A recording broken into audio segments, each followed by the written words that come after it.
చివరిగా 1933లో టీటీడీ తిరుమల తిరుపతి దేవస్థానం ఏర్పడింది.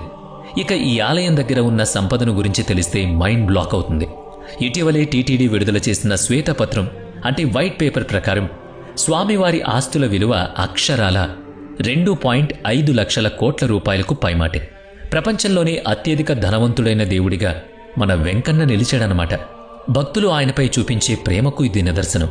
కానీ అన్నిటికంటే పెద్ద మిస్టరీ ఏంటో తెలుసా? గర్భగుడిలో ఉన్న స్వామివారి విగ్రహం ఒక రాయి అని మనకు తెలుసు. కానీ ఆ విగ్రహానికి చెవి ఆనించి వింటే సముద్రపు ఘోష వినిపిస్తుంది. అంతేకాదు, పచ్చకర్పూరం ఏ రాయికి రాసినా కొన్నాళ్లకు ఆ రాయి పగిలిపోతుంది. కానీ నిత్యం పచ్చకర్పూరం పోసే స్వామివారి విగ్రహానికి చిన్న గీటు కూడా పడలేదు. ఇది సైన్స్కు కూడా అందని ఒక అద్భుతం. ఇదే కదా మన కలియుగ వెంకటేశ్వర స్వామి మహత్యం. ఆలయానికి ప్రతి నెల 300 నుంచి 400 కోట్ల ఆదాయం వస్తుంది. ఇక ఏడాదికైతే 5,000 కోట్ల కంటే ఎక్కువే. ఆలయం దగ్గర 11 టన్నులకు పైగా బంగారం నిల్వ ఉంది.